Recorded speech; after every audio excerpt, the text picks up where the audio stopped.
Welcome to the ADHD Mums podcast, a safe place for everyday Australian mums to discuss their struggles with ADHD, motherhood, and life. Hello, and welcome to the next episode of ADHD Mums. Today, we have a very special guest that I've just been acknowledging my fangirlness for, which is Marie Camin. How are you, Marie? Good, thanks, Jane. I'm excited to be here. I'm sure anyone who knows me knows I love talking about what we're about to talk about. So I'm excited. Yes. So I saw Marie speak at the AAPI conference around neurodiversity, and it was by far a highlight for me. Marie's presentation, I thought, was really outstanding, particularly around the way that she talked about herself, interwove her own stories, but then also kept it at a really high level. I was just completely starstruck. And I said to Marie afterwards, in an email, that I had been kind of sitting in this imposter syndrome around being diagnosed autistic, but then still walking around saying, oh no, I've got some traits, oh no, and then minimizing it. But watching Marie's presentation was the first time that I really saw a lot of myself. And maybe it was because you spoke so well, you were so articulate, but then yet so aware of yourself. I think that was a really interesting mix for me. Yeah. Oh, well, that's really lovely feedback. And that I think is important. That's why it's important for representation that's really diverse within the autistic community, because there are just so many ways to be autistic. And if we're not seeing lots of representation, then how is anyone going to see themselves reflected in them? So it's lovely to hear that, because that's one of the reasons I decided to be public about being autistic, which was a really scary step for me. So I'm glad it's helping. I did want to mention one thing that I still talk about to my friends. It was so hilarious. Was when you put up this slide in the beginning and it was like, these are the subjects I'm interested in. Please come and talk to me about.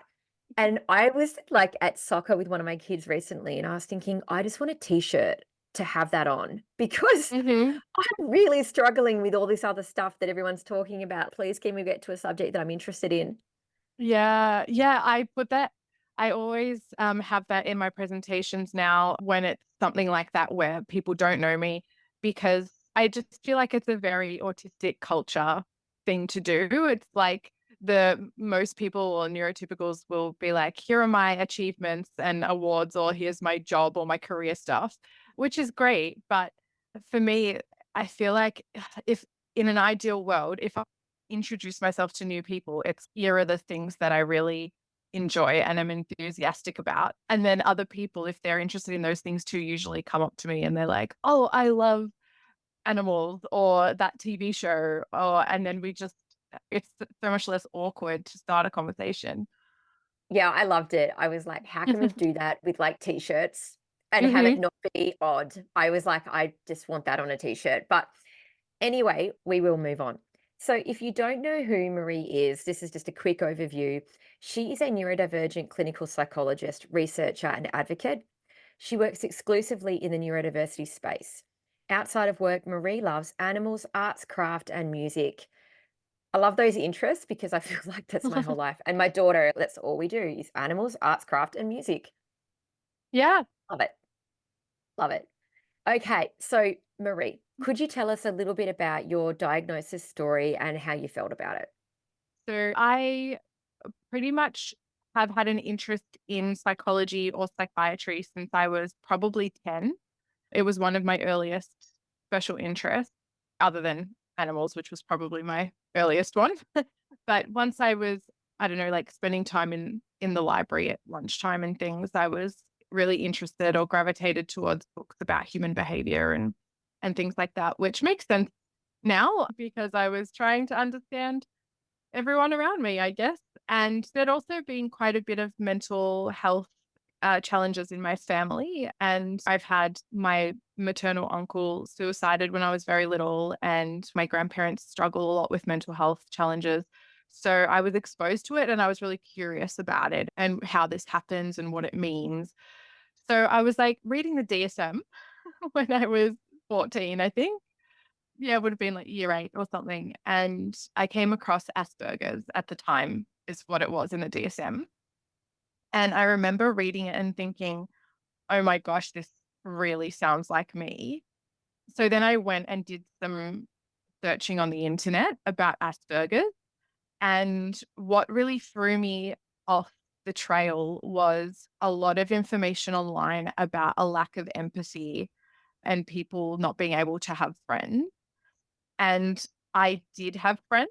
Looking back, the friendships were probably not typical, but in my mind, I didn't think I had an issue with making friends. And I definitely knew I was very empathetic. So I was like, oh, okay, maybe I just have some traits of this Asperger thing and I don't actually have it. And then I raised it with, I think, the school counselor at the time, and she laughed. She was like, there's no way you have Asperger's. Don't worry about it, which problematic response looking back now. But Yeah. anyway, Yeah. and then I had a really significant autistic burnout when I was in high school in year 11. To be honest, building up from about year 10. Year 10, I really started to struggle. I also have ADHD, and that wasn't identified or supported at all. And I would say that probably made school hardest for me. I also have dyscalculia, so maths was just a constant source of anxiety, and I'd be reduced to tears frequently in maths class. So school was really hard. And I think in year 10, I kind of hit a bit of a ceiling or a threshold where I just couldn't cope anymore with juggling everything because of ADHD. Maths getting a lot harder. And of course, it's not an elective, so you have to do it. And that was really hard. And then, of course, the social challenges being autistic around year 10, things get really complex. I found for me anyway, like a lot of the social Definitely. interactions. Yeah. And I Oh, went to an all definitely. girls school. Oh my God, me too. Sorry, It I'm was not going to so try not to hard. me too the whole thing, but oh my God. It's really hard. I get along in general, I get along quite well with like gender diverse people or men. I find it really hard to get along with women. Not now that I've met neurodivergent women, it's much easier, but growing up, I really struggled with other girls. And just like things like gossip or like the way that they have cliques or like the social dynamics are really complex and it just goes right over my head. And yeah, I really struggle with that. And things like just being really honest and transparent, but then people take that as you taking a side or throwing shade at someone. And I'm like, oh no, Oh I'm just yeah. literally And then being literal. sorry. But Go on. I totally get it because it feels like suddenly everybody hates you. But and then I could Mm, get all this anxiety, like everybody hates me today and I don't know what I've done. Looking yeah. back, I assume I would have been upsetting people, Mm, but I actually had no idea. So it felt like it was out of nowhere, which would make it extremely anxiety provoking. yeah. But probably it wasn't out of nowhere. Yeah. Yeah, exactly. And I see my clients struggle with that now, like the ones that I work with anyone over the age of 6. So I've got primary school, secondary school, and adult, and then different stages of adulthood, early adulthood, middle adulthood, and older adults. So I see the kind of different challenges people have over the lifespan. And yeah, I think that's a really hard thing when you're a teenager is it just feels like you can't predict it and you don't know how people are upset, which is very stressful when your intentions were good and you have no idea what's happened. E So, yeah, that was exactly, really and hard. there's all this expectation around lying. I always like someone would go, Mm, "Did they say that about me?" or "Did this happen?" And I'd be like, "Yeah, because it yeah, did." 'cause that's And I would not honest. understand I was supposed to lie because then you're loyal to your friend, but you're like, "Oh, I mean, I just was asked a question and I just said yes." Yeah, yeah. That's exactly yeah, that's a great example. That's something that would happen a lot. And not knowing kind of I just couldn't keep up with who had a problem with who, then who I'm supposed to not talk about to someone else. And yeah, it was just very stressful. So that was really difficult. And I ended up having to drop out of school I didn't even start year 12. It was like in the summer holidays between year 11 and year 12. I was so burnt out and I actually ended up in hospital because of ARFID, like the eating challenges Oh, that a lot of autistic people have. I was in a burnout and I just couldn't stomach anything really and lost a lot of weight and it was really dangerous medically. And so I ended up in hospital and dropped out of secondary school. And then it took me a few years to recover. from the burnout. And then I went back and finished high school when I was like 22 as an adult, and then did the whole 6 year psych pathway after that. So it was really difficult not being identified or supported. And then again, in my undergraduate degree, we learnt a little bit about autism because the DSM-5 had just been published. So they were like, there's been this massive change. It's now autism spectrum, not Asperger's. And again, I just felt I really resonated with it. And I raised it with a psychologist I was seeing at the time, or no, a psychiatrist. And again, she was like, no, there's no way that that's the case. And then there was like a question mark around bipolar, which now looking back, I'm like, that's the ADHD. Yep, that's why you thought thought I was presenting as hypomanic. I'm very hyperactive. So yeah, there's been a lot of times where I tried to kind of pursue it and hit a barrier, which was usually misinformation or a Mm. clinician deterring me. And then it wasn't until I was 30 and Wow. working with autistic and ADHD children and feeling like I was looking at me as a kid. And then I was like, no, okay, this is definitely me. And that's when I really, I guess, the doubt that I had always kind of known I was autistic, but I had some doubts. And then that doubt just completely disappeared once I started working with autistic kids. But ADHD, I actually had no idea at all. Yeah, I had no idea. It was someone else. It was a colleague was like, and do you have ADHD? And I'm like, do I? Which is hilarious because I'm so hyperactive. You are Um, so hyperactive. yeah. You can see that. I mean, and I'm super hyperactive, so I just see Oh kindred God, yeah. spirit. I just cannot sit still like ever. I can never Yeah. like I have one of these chairs that I can like wobble on and my legs are constantly moving and my brain never shuts up ever. It's constant. So And can I yeah. ask, because Mm, I find this really fascinating. I don't know if you've watched Sarah Hendricks' videos on YouTube. no. Oh, you know what? I went down I'm a rabbit hole and with the whole anyway, you're probably gonna go down this, yes, I will. the anyway, when I was trying to find some examples of autistic women when I've only been told like 4 times by 3 different psychologists that I should do an autism assessment, but I just went and watched YouTube videos rather than actually addressing it. Mm. And Sarah Hendricks did like a master's in autism and she's from the UK and she did so much work within the space, right? Did not know she was autistic at all Mm. until she was like 15 years into her career. And I'm paraphrasing, I can't remember exactly the specifics, but it was a long time into her career. And I was just wondering when you said you were working with autistic children, were you drawn to them? Like you obviously didn't know you're autistic then. So how did that Mm. happen? What's really interesting is I have always been drawn towards autism. So pretty much once I learned about it when I was around 14 and read about it in the DSM and then went and did a deep dive in it, I have just been interested in it since then. So that would have been like 2004. And then I was really active online a lot as a teenager. A lot of my socializing happened in back then online forum, which was like Facebook groups or Discord servers now, I guess. So I happened upon many people diagnosed with Asperger's who were open about that. And I seemed to really get along with them. So I've always been interested in it. And then when I was in my undergraduate degree, I knew that it was really competitive to get into postgraduate. So I wanted some practical experience. And so I did look into being an ABA therapist, which Wow, is, which would not kind of have yes, suited you now I know you better. Yeah, okay. The definition of ABA is applied behavioral analysis. yeah, I'm very passionately against it. And at the time, I had no idea about it other than and this in itself is very concerning to me as a psychologist. It's the only thing you can access as a student in terms of there's a lot of safeguarding around vulnerable populations. So you can't get any experience except with autistic kids.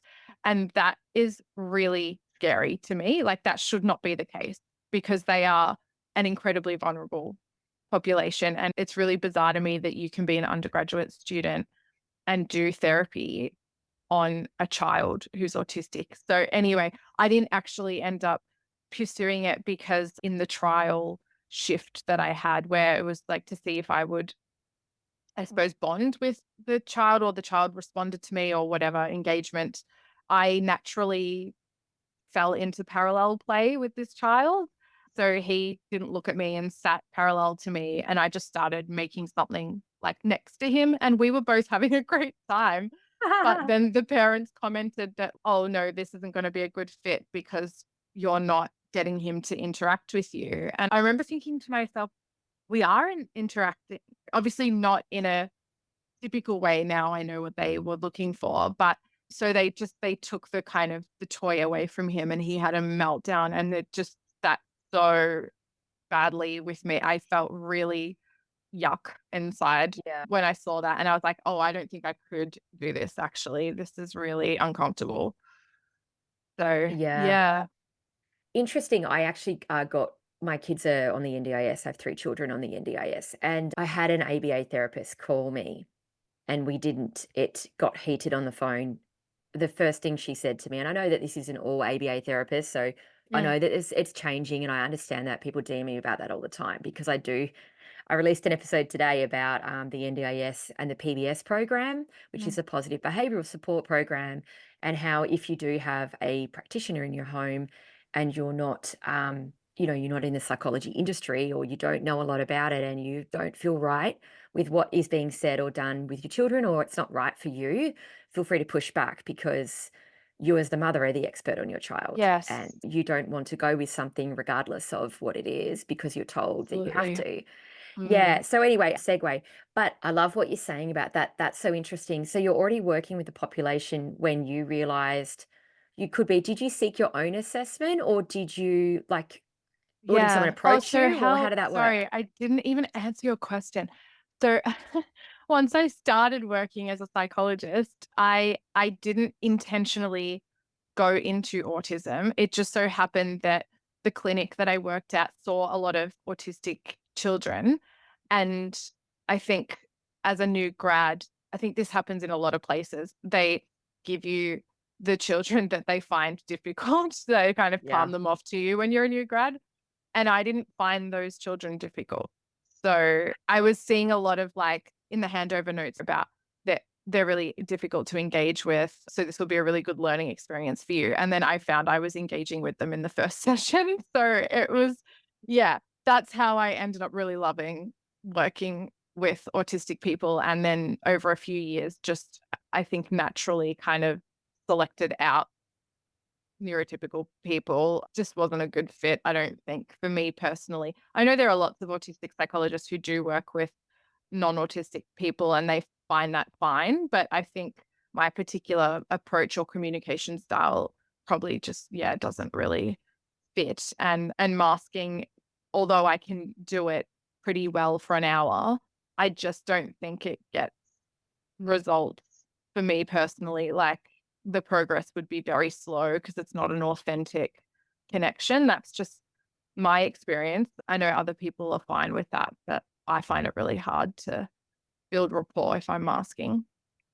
Yeah, I think Um, as well, I love the fact there's so many autistic psychologists around, neuro-affirming people mm, who have lived it, particularly with children. Like I always try and find a neuro-affirming psychologist or a therapist that's mm, neurodiverse if I can, if they disclose yeah, it, or if I pick it up, or if they have their own autistic children and you know that they at yeah, least understand, or, it's genetic. So mm, I think it's great that you're in that space. yeah. Um, It's a lot of fun too. so that would be one of the reasons why you've ended up in assessment and Yeah. research, I would assume. Yeah. That's how I ended up in assessment and therapy. And then research came only about what am I like 2 years into my PhD, but I'm doing it part time, so it's going to be a long haul.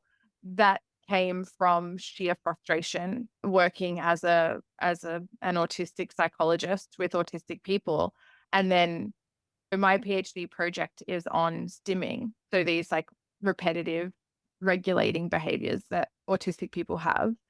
I was seeing a lot of I suppose the kids that I work with, their teachers having goals for them around keeping their body still and not stimming during class. And I was saying, well, that's not actually helpful. And even working with other allied health professionals, sometimes there would be like an OT or a speech pathologist or a pediatrician who also would challenge me on that and say, oh, no, but that's disruptive behavior. That needs to be a goal. And I would push back on that. But then what I would hear was, well, where's the evidence for that then? Mm. And so I just got to a point where I got so frustrated and passionate about it that I was like, well, fine, I will do a PhD then. So that's how that happened. I love it. Yeah, I just think it so needs to happen. I've got 3 kids and the classroom is always a bone of contention at the moment, and I'm hoping in 10 years' time that will be different with Mm, people like yourself in that space. Even though I feel like there's so much talk around labeling now and the benefits, and the reason I use the word label is because that's what other people say. They'll go, "I don't wanna label my kid." And that's what I'll hear. Even where I go, let's say soccer training, I'll always hear someone talk about ADHD medication, or they'll go, "Oh, I don't want to label my kid."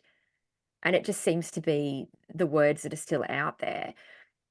mm. What are the benefits? And I know that labeling isn't the right word, but what are some of the benefits around diagnosis?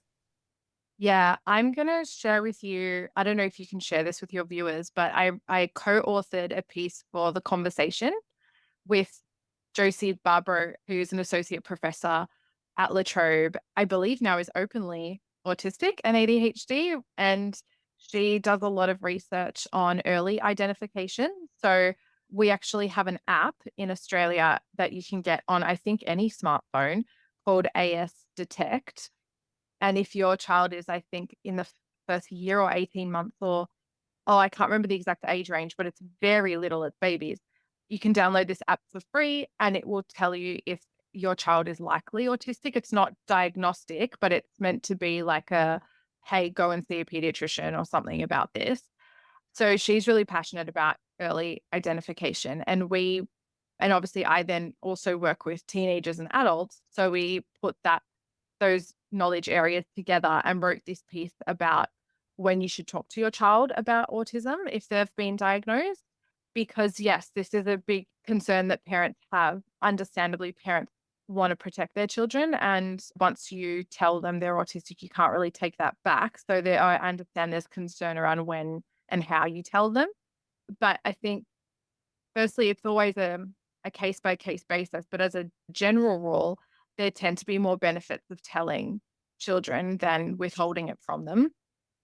And one of the things that a lot of autistic people say, both in research and in our online and in the world, in the community, is that other kids know they're different and they know they're different. So whether you give them the language for it or not, they feel different and they're treated different. And that's really hard. So if you have the language for something, we can get ahead of, I suppose, the discrimination they're going to face anyway, because that's the reality.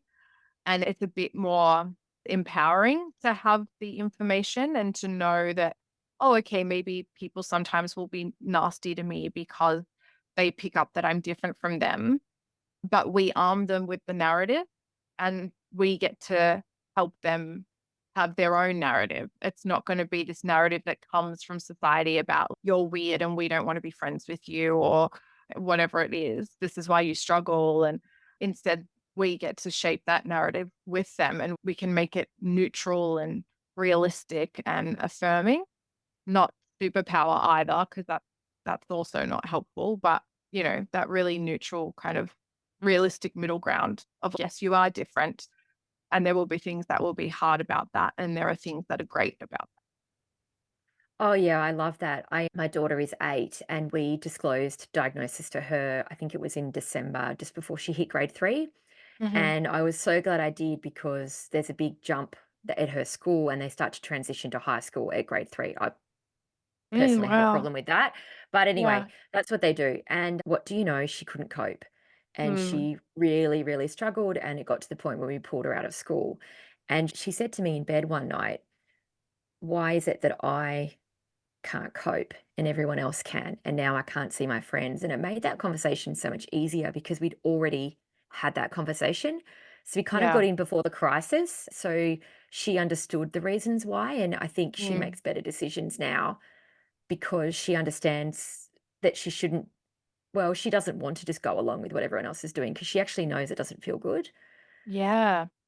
That's so important, hey. And there are other concerns people have, and I see it in clinical practice too, is sometimes I have these conversations with parents and with the child all together, and then me and the child one-on-one, so they can tell me things they might be like nervous to say in front of their parent around, okay, you have this information. Who do you tell? That's a Mm. really important conversation to have because it can potentially be unsafe for them to disclose that they are autistic, especially if other kids don't respond the way we'd like them to and start to use that against them and tease them or use it as a slur or whatever. Like that stuff can happen. So it's not super black and white. Like there's a lot of nuance around helping them know what to do with that information. But it is so important for them to know about their brain and how it works and what it needs. So I think in any case, like regardless of whether people label it autism or not, for me, the most important thing is that they are told how, like, that their brain is different and that they are guided and supported to learn about what they need and what's hard for them, regardless of if we label it or not. That is essential, definitely. Yeah, I agree. And I would like to believe that if I, because I have similar experience with a massive autistic burnout, worse than I've ever had as Mhm. an adult, as a kid. I was about 14. I noticed in your presentation you had the Yeah, slide around the transition from grade 6 to 7, and I was like, oh my God, I've never seen so it so. hard. And Yeah. anyway, but I hope by disclosing, my daughter will make better decisions and we can make better decisions for her moving forward. Because I Mhm. think that's autistic burnout when you don't know that you're in it and no one knows what's going on. As a kid, it's very confusing. Yeah, it is. And if you don't have the language, the most logical explanation is there's something wrong with me or there's Mm. something broken in my brain. Like I believed that for most of my life. I was like there's something really really not right about me. I just don't fit anywhere. Nothing is easy for me like it is for other people. Or actually I should reframe that. There's a lot that's easy for me, just not typical stuff. I Like remember, sorry, going on no the no no. dial-up internet when I Yeah. was young, and the first thing I searched in my experience of internet, right? I think I was 14. We got like proper internet at home when I was about 14, and you have the, and no one Yeah. can use the And it phone took and like it's all 5 that. minutes.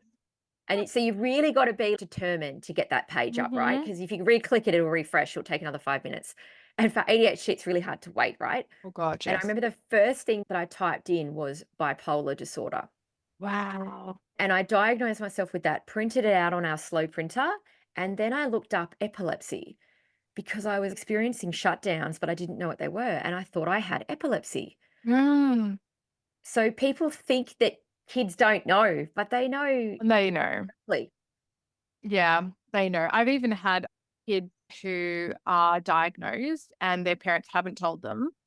And so I'm seeing them to support them. And whilst I'm working with the parents to unpack their kind of concerns or reasoning around not disclosing, the child in a one-on-one session will say to me, I've found videos on YouTube about autism. I'm pretty sure I've got it. Can you tell my parents? And oh I'm my sitting there God. going, and they're like 12 and 13 and they've worked it out themselves. And that makes it so much easier. Then I just go to the parents and I'm like, look, they've worked it out. I haven't confirmed it, but what do you want to do? Do they agree then at that point? I mean, if the kid's 99% there, do they Yeah, say, usually at that yeah, point they do. Their concern was more how their child was going to respond. But I guess once your child has figured it out for themselves and are clearly wanting the answer, that makes things a bit easier. yeah, Yeah, okay, it's wow. interesting though. Kids work it, and especially now with access to things like YouTube and TikTok, and Mm. I'm convinced the algorithm can detect who's neurodivergent. It's got to because I'm even with adults I'm assessing, they're like out of nowhere they start using TikTok or something for the first time, and all of a sudden all the content is about autism and ADHD when they've had no interest in that before. It's got to know. I don't know.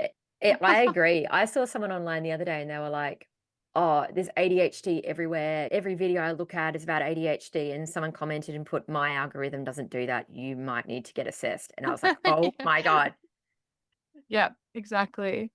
Okay. So part of the assessment criteria, I get DMs all the time about, Mm. for example, I had a mum this morning DM me and she said, I've waited 3 years for a pediatrician appointment through the public system.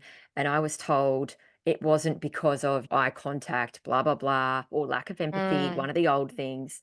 And I was wondering, what do you think the most tricky areas are that mums need to get prepared on for their kids, but also for Yeah, for themselves? themselves too. Yeah. I think so the trickiest part of the barriers to assessment and diagnosis are if people have an internalized presentation or if they mask or both. And those are different things. So I'm really glad I have an opportunity to talk about this because I think this is missing a bit in some of the information out there. A lot of people are talking about masking being a barrier to being identified, which it absolutely is. But there are also plenty of people who don't mask who aren't getting diagnosed. So it's not the only barrier. And I think there's also these group of autistic people who they don't mask, but they are internalized. So, for example, if they are overwhelmed, they're more likely to kind of shut down or withdraw, which doesn't really look, I suppose, autistic to other people. They might just see them as like shy or anxious or introverted as opposed to people who have meltdowns or things that are really external and observable as not being typical. So, yeah, I think it's not just about masking, it's also about how your traits kind of present and if they are really observable or not so much, or they look like they could be shyness or attachment difficulties or whatever other trauma, whatever other things people are explaining it as. So that's usually the challenge is not presenting in a way that's really commonly observed or stereotypical. I think another challenge though, which is really out of your hands as a client, is whether the person you're seeing, like the pediatrician or the psych or whatever, whether they have up to date knowledge or their own biases around autism.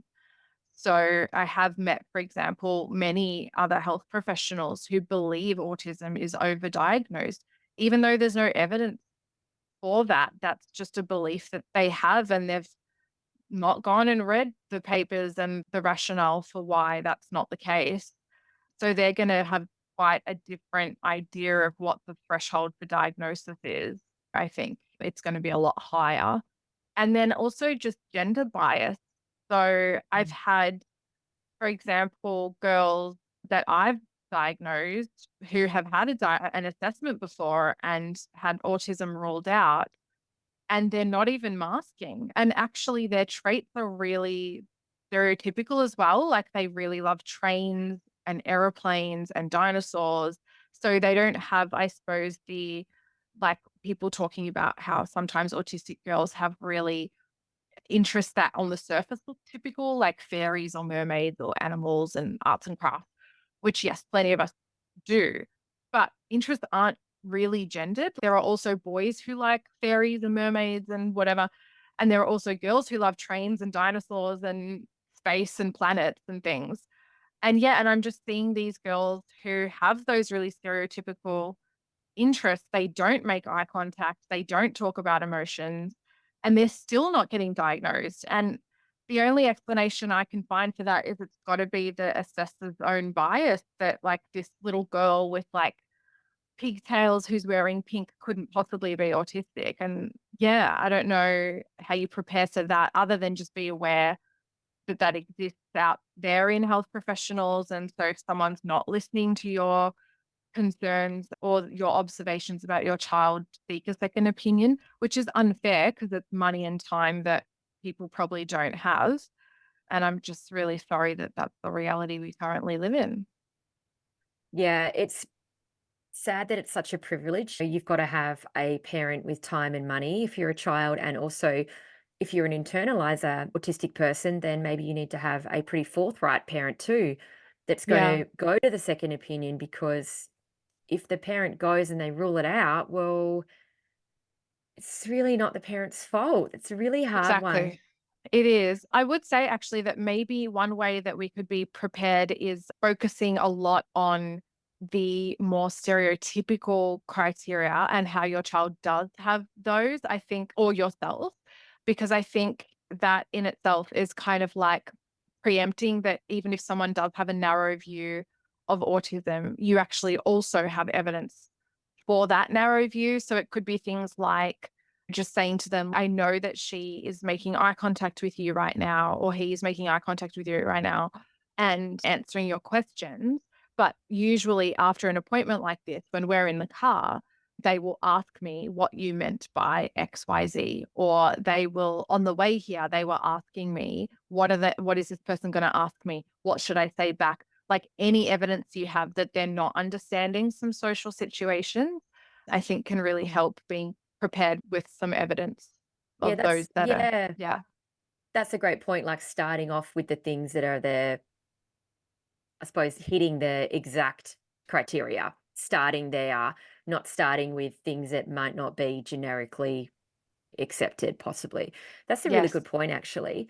And sometimes I think the expectation from the parent, and I mean, I understand why, is that you think that the practitioner is going to problem solve it with you. But Mm, actually, sometimes the psychiatrist or pediatrician, whoever it is, psychologist, actually just tells you the questions that you've already read, and yeah, then you answer them, and you're thinking that they're gonna tease it out with you, they but that don't. doesn't always happen.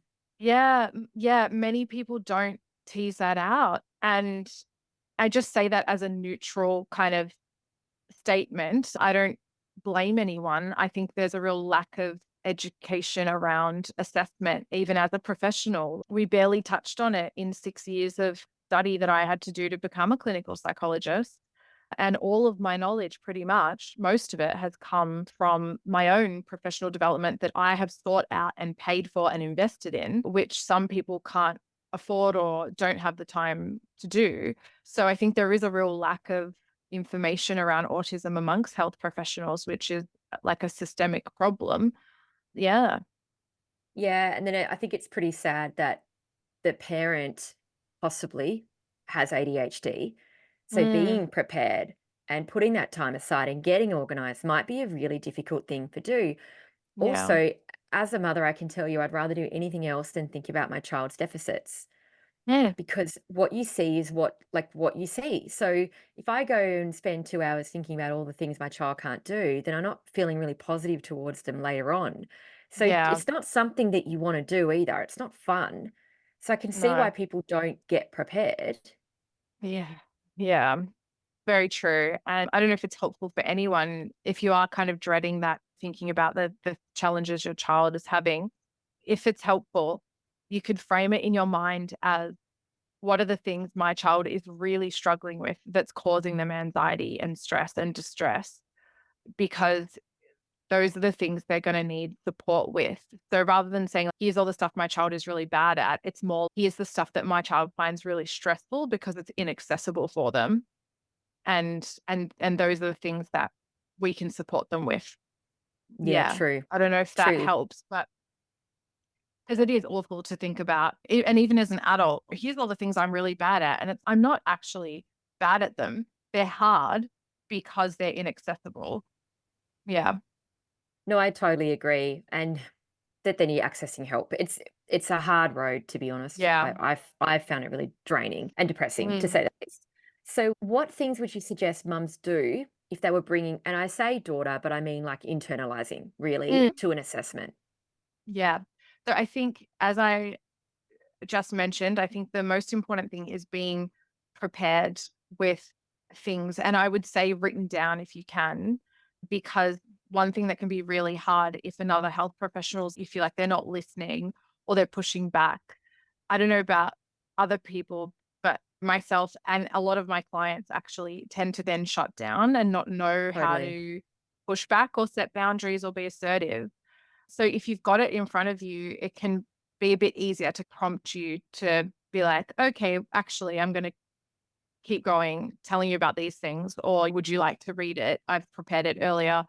So I think, yeah, and the things that you would be writing down are the things that you think are probably the most significant challenges for them at this point in time, just so you can be like concise. If you don't get much time with the health professional, you can distill it down to the things that are the hardest right now, or perhaps the most well-known autistic traits or ADHD traits, so that if we're worried about the assessor having any kind of bias, they're not going to write you off in the first 30 seconds when you start talking about your child liking fairies. Maybe start with something like they really struggle meeting new people and don't know what to say and ask me for script in the car. That might be something to, or sensory sensitivities is also a really well-known part of being autistic. So even starting there with their sensory aversions and challenges at the moment. So I think that is one thing I would say. The other thing would be thinking about if you can get someone to come with you. If you are someone who tends to shut down, do you have a trusted friend or a partner or a family member who you can go before you go in, just say, my goal for this appointment is for them to say, yes, we should pursue an assessment. Can you make sure I get that point across? Or if I shut down, can you jump in and try and get us there? That can be helpful too. Yeah, I agree. I agree. I think that's a great point, actually. Okay, in terms of mothers, it's Hmm. a really interesting space because have brought into the podcast a number of autistic women who are mums, who are just regular Aussie mums who just share their experience. And it's so enlightening because I think for a lot of us, myself included, I've never really spoken to somebody about what their life is like being autistic and being a mum, because we know it's loud, it's crowded, there's lots of touching. How does it play out? And I was wondering, with all the women that you've seen, what Mm. are some of the things you've seen that mothers say happens that we might not know about? I'm really fascinated by this complete gap in our understanding of the autistic experience, as in the experiences of mums or autistic parents in general. Like there's really not much out there. I think, yeah, we're at a point in time where, yeah, we're identifying autism a lot better now, but it means we've got adults who are unidentified or late identified. So we actually don't have research on being an autistic parent. And I say that because like there's a little bit out there, but really not much. And I say that as someone who is very risk averse and anxious about new experiences. I wanted to understand better because I'm planning to be a mum. So I'm like, I want to know what to expect from the pregnancy, from the birth, from the first few years, then what are the hard things later? And I just couldn't find much at all, which is terrifying. So I had to go and look online at groups and social media content creators who are autistic mums to learn directly from community because I'm like, there's no other information available. So yeah, it's a huge gap area. But one thing I have seen a lot in my own practice is that can be really hard is competing needs between parent and child, Mm, where, for example, if the parent is one who expresses and receives love a lot through touch and physical affection, but their child is very touch averse and doesn't like to be touched and doesn't like hugs, that can be really difficult for parents to process and make sense of or feel connected to their child.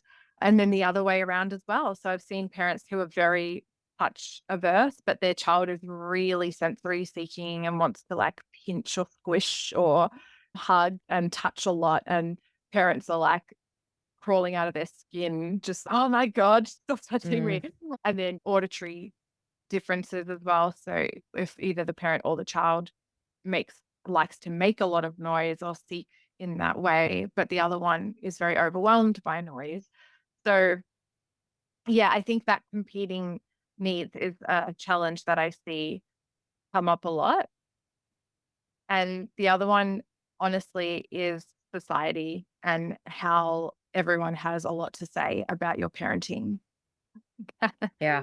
And I had that experience as a child. My mum was naturally affirming, so she had no idea.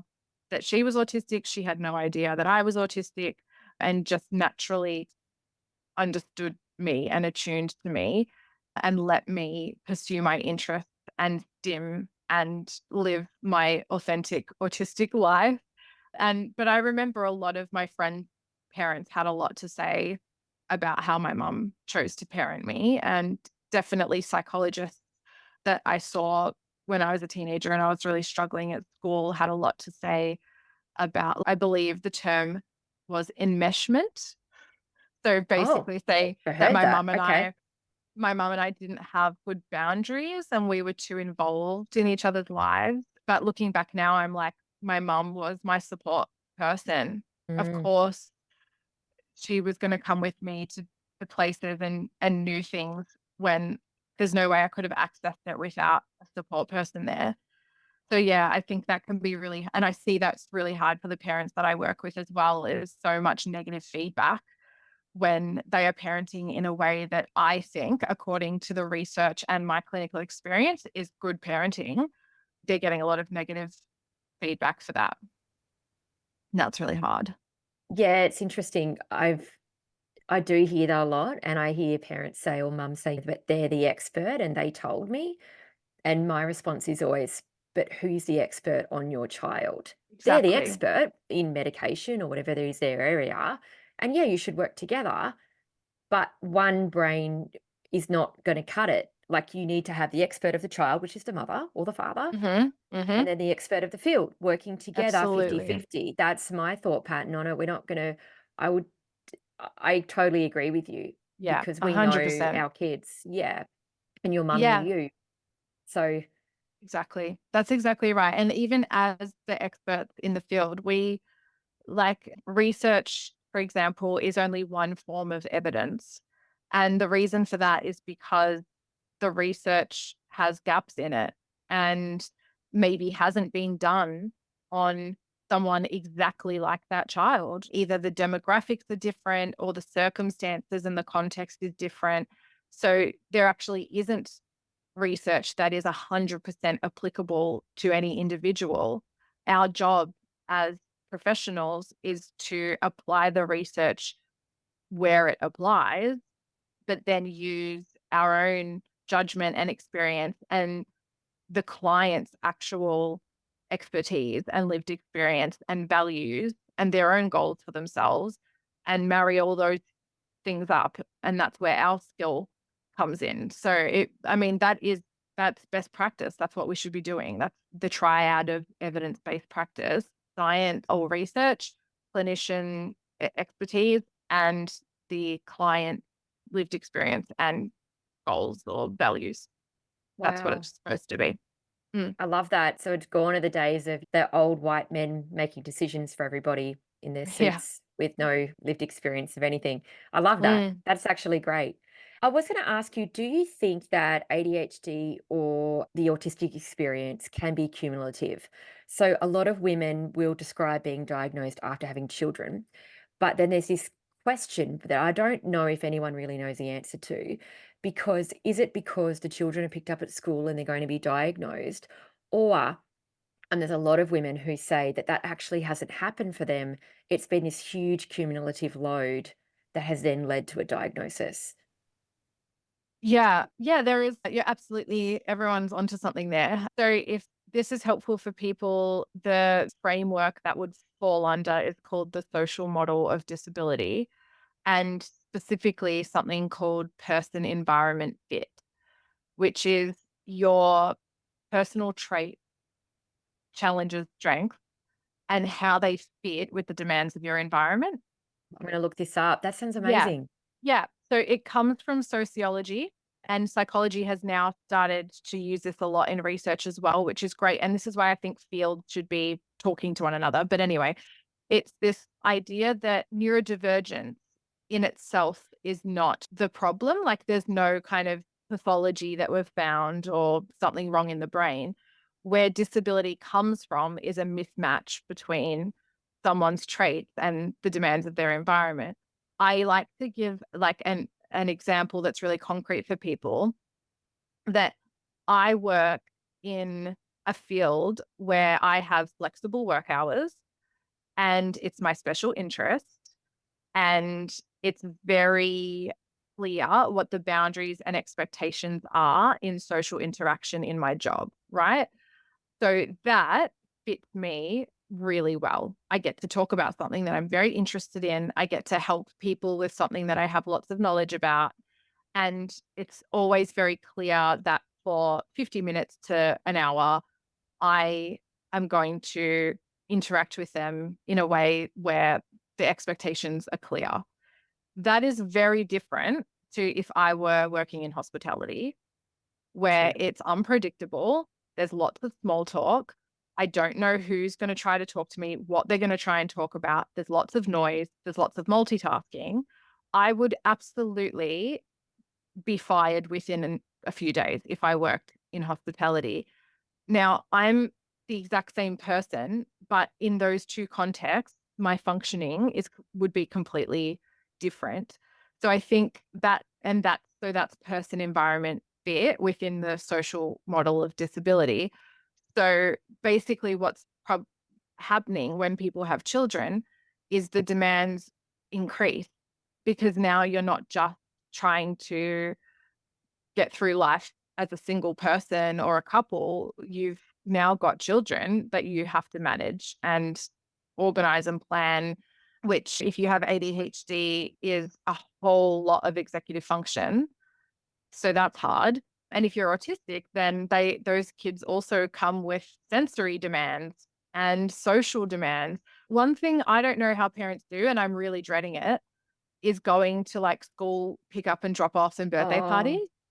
I That know I'm gonna spurred on hate my it. diagnosis, Marie. That was actually what did it when I had to walk Yes. into prep every day and you had to get them from the classroom. There was always Mhm. that 5-minute period where everyone had to stand around and talk before and after, and it happened all year. Oh god. And I just I'm was dreading like, it. how the fuck do people do this? I went Yeah. to a netball carnival on Sunday and it was like 6 hours of netball. Now, I love netball. It's a special interest. I'm obsessed with it, right? But the Mhm. amount of small talk and people that spoke to me about the weather and all this boring shit while we were watching it, and it went for so long. I was like, "Oh, I can't do this any longer." Yeah. Yes. That And I model is really I can't wait to read about it. That's yeah. amazing. And I really struggle with, I guess, the ADHD, like the impulsivity. The reason I think it would be really hard for me is if people start gossiping. Like, I'm not around that. My friends don't do that, and my family don't do that, and I find it really hard to be around that because I literally can't not say something where if people are gossiping about someone else and they ask me for my input, I find it really hard to kind of agree or just nod and smile, and I'm likely to say something like, "Well, I don't have their side of the story, so I don't know," Oh, and that's yeah, gonna that's it. really annoy people. Like I always defend the person who's getting gossiped about, and you know what? No yeah. one wants to gossip with me anymore. Oh, that's great. Maybe it'll work It's in a my favor Yeah, it's a eventually. quick way because 'cause you're like, "Oh, but, if you think about it from their perspective and then everyone just moves away," and you're like, Yeah, "Oh, job done." I love this. Thank you for this wisdom. Okay, so you answered the cumulative question really well. I'm gonna put a link in to that social model of disability. I'm only gonna add one thing because I love that. I'm very excited about that. That's gonna be my whole afternoon, Marie, but it's kind of like when you have children, you're trying to figure out where they fit, and because the environment that they're in, i.e. school, doesn't always suit them, but where can they go? And it's this Mm, constant mismatch, which I find really difficult because each child is different, each environment's different. But then you also need to work, live, you want to be away from your children sometimes, and you also need them to be independent. So then how mhm. I can't wait to read that because actually I think my 8-year-old daughter, who's probably going to go into psychology with the questions she asked me, will be interested in that because she wants to understand why the world is good for some people and not for others. Yeah. Yeah. That's a really yeah. Oh, bless. That big questions for an 8-year-old to be asking, isn't it? But they're so curious. Well, she actually really handles it well. Something about kids, Yeah. you work with kids where they're like, Mm. "Yep," they don't, "Okay, got it." Yeah, yeah, Like, "Okay, there's some heavy stuff, but she's handling it yeah. apparently." She's a funny one. Okay, so do you have an overarching message for a mum that's just being diagnosed or a woman in this space, something that you'd like to share the message of, but you don't get asked or you don't get the opportunity to say much? Yeah, you're the expert in your child.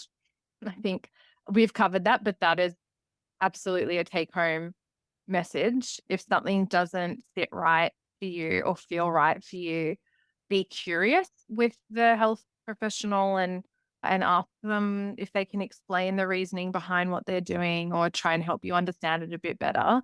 And then if their explanation still doesn't really sit right for you, I think trust that gut instinct. And in general, I would say what I want, especially neurodivergent people, to to really accept or embrace is to trust your instincts. So I think a lot of minority communities experience this, not just autistic or ADHD people, but lots of cultural minorities and the queer community as well, is the majority are viewing things from their perspective. And so even if when they have good intentions, a lot of the things that they suggest or that they think are the right thing to do is based on their culture and their norms. And I think what that does over time is it erodes our sense of what is right for our culture and our norms and our families. And it starts to create doubt in your own experience. And okay, for example, growing up having sensory sensitivities and hearing from other people that you're being oversensitive and that doesn't smell that bad or that's not that loud. Over time, you start to not trust your body anymore. And you're like, oh, maybe that isn't that loud, or maybe I am overreacting. And that's a really dangerous place to be because our bodies and brains need to do this to survive. They need to tell us and give us cues that something isn't right or isn't working. So I think getting back to a place where you're in tune with your instincts and with your body and listen to it and trust it. It knows and your brain knows. And yeah, and that trying to dig that doubt out and get rid of it. That's such a huge I love that. That's amazing. One of the things that makes me think about is I had someone on here last week and she was saying that as a kid, exactly what you were talking about. She was taught or told she was wrong or not to trust herself or whatever it was. And then she ended up getting into a series of relationships or situations that were traumatizing for her because she didn't Hmm. trust her instinct. That's such an important message when you put it like that, because that's pretty much what she was saying as to why, when she felt things weren't right, she didn't trust herself. Yeah. Yeah, that's exactly right. I see it happen so much with friends, family, clients, colleagues who are autistic and have really feel something doesn't sit well with them or they've been trying to tell people that something feels not right about a situation or in their bodies and they're not listened to or believed, and then it turns out that like they have this medical condition that no one has found because no one was listening about the pain they've been experiencing or putting it down to, oh, that's just a sensory sensitivity or maybe your interoception is too sensitive or whatever.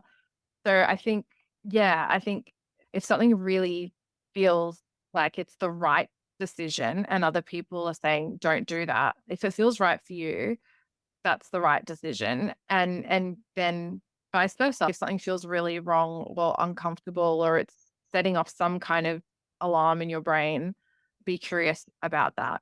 Don't just dismiss it if other people disagree or don't listen or validate you. Oh, that's such a great message, Marie. Yeah. Thank you so much for your time. This has just been it's like one of those ones I'm gonna re-listen to, like, when it's not even edited. Like, I'll just kind of, like, drive around and be like, "I'm just gonna listen to my folder of unedited content." Thank you so much for your generosity. I'm gonna leave all of Marie's details in the show notes if you'd like to contact her. Obviously, don't DM her constantly. I don't think you answer anyway, but if Mm. you wanna read more about her or any of her work, I will leave her website on the show notes. Thanks for having me, Jane. That was so much fun. The key message here is you are not alone. Thank you for listening. If you enjoyed this episode, follow us on Instagram or head over and join our amazing ADHD Mums podcast Facebook community.